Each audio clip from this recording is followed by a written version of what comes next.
everybody, it's Mike Jeffers, Chicago Jazz Magazine, ChicagoJazz.com, and welcome to episode 128 of Talkin' Jazz. I am here with the executive director of the Chicago Jazz Orchestra, the one and only Travis Rosenthal. Look at it. The crowd is going crazy. Can you tell? I can tell. We're here late night at the Chicago Jazz headquarters. I'm sure you're very impressed with the headquarters here we have. Definitely. I mean, it's packed with jazz fans. They're all working away, slaving away on the computers, promoting jazz throughout the entire world from Chicago. And we have a show coming up. I don't even know what I'm saying anymore because it's so late. All right, I'll get back to normal. So you have a show coming up at the Chicago Jazz Orchestra. Can you believe this? It's the 40th anniversary of the Chicago Jazz Orchestra. You guys are going to be celebrating it on March 29th with this very, very special presentation. It's going to be at the legendary Empire Room in the Palmer House Hotel, which is, of course, 17 East Monroe. And I guess the first question is, who is going to be performing with the Chicago Jazz Orchestra? Because this is going to be exciting. So we'll have the full 17-piece Chicago Jazz Orchestra featuring Rene, who's a vocalist we've been excited to work with a couple of times in the previous years, most recently in Chicago at Symphony Center for our tribute to Sarah Vaughan. So we'll be doing a lot of the characteristic CJO big band charts, some of Rene Marie's big band charts, and a little in between. Yeah. Well, all right, so here's the first question. Have you guys ever played at the Empire Room before? We've not done the Empire Room before, so this will be our first time there as an orchestra. Obviously, a very storied room and one that housed everyone back in the day, from Frank Sinatra to you name, they all played there. So we're excited to bring some history back there. Yeah, I was going to say, because I mean, for those of you that are watching this and don't know the history of the Empire Room, when you walk into the Empire Room, it looks somewhat like it did back 30, 40, 50 years ago. They still have, did you go into that dressing room in the back? Yeah, it's like walking in a time machine. It's unbelievable, because when you walk in there, and you wouldn't know it's there because it's like hidden behind one of the walls that opens up, and you go in and it's like a time machine. And they actually have pictures of some of the stars that were in there. Jimmy Durante was up on the wall. And Sinatra and everybody, that's where they were. I mean, it's amazing. They started doing a few different series over there, a few different jazz series, a few different specialty cabaret series at the Empire Room. It's always been lately used as a private room, but for this event, where are you guys going to be? Because there's a stage in there, but there's no way the CJO is going to fit on that stage. So we'll extend the stage out a little bit, and we'll have a large dance floor. So this will be the first time for the CJO in a long time that we've had a dance floor in front of us. At the request of one of our biggest fans throughout the years has always requested a dance for the CJO. So for the 40th anniversary, we'll have the dance. We'll have the dance floor, the full big band. All the tickets include a couple of cocktails and past hors d'oeuvres for the night, Butler past hors d'oeuvres, and it'll really be an experience like, walking back in the time machine and celebrating like it's the 40s, Yeah, that's what it says. So you're actually going to be on that stage and extend it out a little bit? Yeah, it'll be extended out a little bit, and then a full dance floor in front of it, table seating in the room. And up on the sides as well. It's going to be just like it used to be. It'll be a good night. So what kind of music are you going to do with Rene Marie? Because, I mean, her repertoire is obviously very expansive, and so is the CJO. You guys could go any direction. Is there a theme for the night? No theme for the night. Pretty much, if it's danceable, we'll be playing it. We're kind of scouring our books for stuff from throughout the years and things that we haven't done in a long time or things that have been more recent. She's sending some big band charts along of hers, and we're going to put them together and see what we can get going for the night and get everybody dancing and drinking. Dancing and drinking, it sounds horrible. Sounds like a bad night. So that's pretty interesting. I mean, you're going to be able to dance to the Chicago Jazz Orchestra. Now, this is also a fundraiser for the Jazz Orchestra, right? The 40th anniversary. What are tickets going for this? Tickets are $125. That includes 2 cocktails, the past hors d'oeuvres for the night, the experience, and that's a donation to the orchestra. So. Well, I mean, for $125 a piece, I mean, first of all, when you guys play at the Studebaker, usually it's like $40 or $50, right? Just straight out the bat, and you haven't had a drink or two yet, right? Or hors d'oeuvres or anything else. Plus, I love the dancing atmosphere of this, and I'm sure you guys are going to play a lot of those classic well, let's just say a lot of the classic Sinatra and Ella Fitzgerald tunes and all of that stuff that swings really hard. Definitely. And I'm sure Eric Schneider's going to take very long saxophone solos. He's actually leading the dance floor, so I don't know if he'll play. He's going to be in charge of dance lessons. Yeah. That's excellent. I like that. He's got those shoes for it. That's right. Yeah. Well, he can move. He can move. He's one of our favorites. He's been on this show a couple of times. He's actually been at Johnny O's eating a Polish sausage from Johnny O's, as he says. So, all right. So the 40th anniversary. Now, you guys have been doing different series. Now, you guys have, and let's just talk a little bit about the Chicago Jazz Orchestra. I think you guys have found a great little home at the Studebaker as well. Definitely. That's such a. It's like the perfect. It's right downtown. It's a perfect theater. What is that? About 400 seats. 727 full. Okay. So it's that perfect size between the clubs and the huge theaters. So for jazz, it's still an intimate space.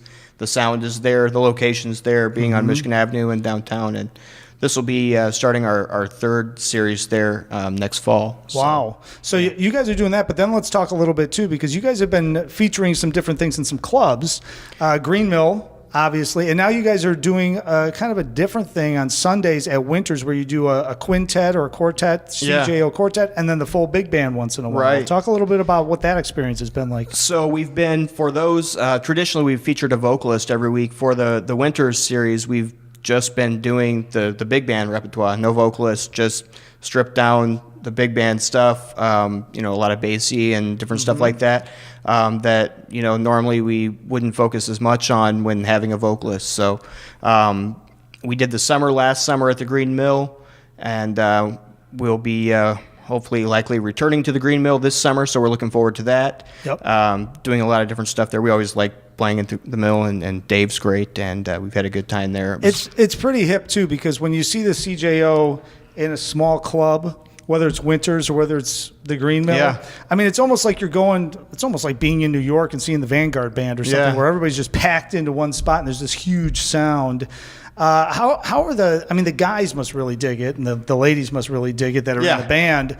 But I mean, you guys are consistently doing this stuff. I would imagine it's so that you stay at least together and tight and have it's almost like kind of like a weekly or a bi-weekly rehearsal. So then when you do these bigger shows and you bring in this different repertoire, you guys are all ready to rock and roll, right? Yeah, and it allows us to bring in some new faces to the orchestra through the course of the summer, through some of these things, and bring back some familiar favorites, some new faces, some new charts, different things like that.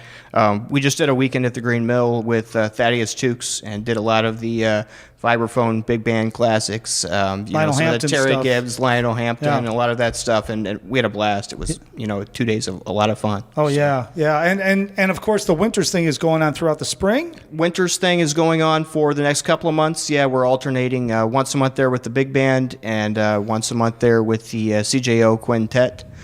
Which has been a lot of fun too, and allowing us to get some guys in the small group setting and carrying on the CJO name on those off weekends. But Winters is a club that we're excited to play into. It's really close to the audience. It's a nice sounding room, and Scott's great to work with, and it's a fun location too. It's always fun to be that close to the fans. Right. So.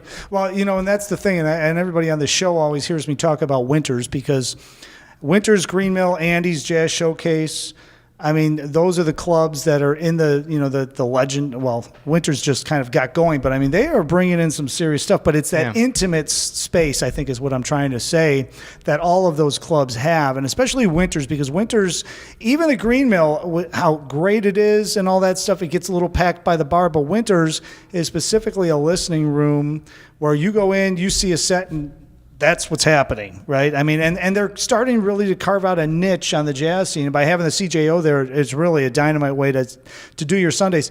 Also, the Sundays are earlier too, right? Yeah, 5:30 and 7:30. So you can either come at 5:30 and grab dinner after. The sets are an hour and 15 minutes, or it's still early enough that you can get home and not be worried about oversleeping your Monday alarm. Oh, that's yeah. Well, I still have trouble with that, but I just wake up in a panic at 4:30. right. So. All right, so let's talk a little bit more about Empire Room. So the Empire Room, it's March 29th, ChicagoJazzOrchestra.org, best place to go get tickets. Definitely.